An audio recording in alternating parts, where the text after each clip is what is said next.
Betul. Tak cukup sabar, jangan duk test.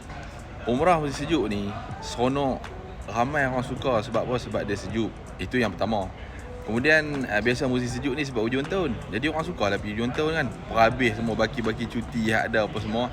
Tapi ni paling penting ni, kena sabar. Sabar sebab apa? Sebab orang ramai. Kalau rasa boleh sabar, kita nak pergi ibadah. Kena ingat, kita nak pergi ibadah. Jadi dalam keadaan nak pergi ibadah, kita pilih waktu yang orang ramai. Kita kena letak tahap kesabaran yang sangat tinggi ni. Mental kita ni, kesabaran yang sangat tinggi. Kalau tidak, pergi duk buat umrah, lepas tu orang tolak sikit, nak maki orang kiri, nak maki orang kanan.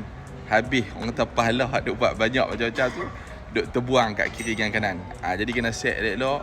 Apa pun jadi, aku dah pilih nak pergi musim panas, aku nak sabar. Kena rajin. Dia senang contoh. Kalau siapa pernah tengok contoh Piramli tak? Piramli kan dah duk kata apa? Cobaan. Cobaan tu kena praktik benda macam tu. Apa-apa ni kita teringat. Dah tengok video saya kan, teringat kita kena banyak bersabar. Kita cobaan, sabar. Istighfar banyak-banyak. Moga-moga Allah beri kesabaran kat kita, kekuatan. So kita akan jadi okey sepanjang perjalanan. Ingat, sebab ramai bila pergi daripada awal, duk tunggu lama kat airport nak marah, orang tersinggung, orang tertolak, terpijak kaki tengah tawaf. Nak marah, tak iya habis. Sepanjang perjalanan semua jadi tak syok. Jadi ingat, kena ke tahap ni. Tuan apa ni? Tuan ke puan Salsabila, puan Salsabila bagi kita ni. Tahap kesabaran tu kena tinggi. Kalau rasa tak sabar, cari waktu orang yang tak ramai.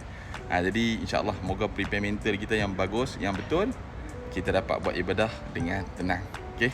Moga manfaat. Jangan lupa like, komen dan share.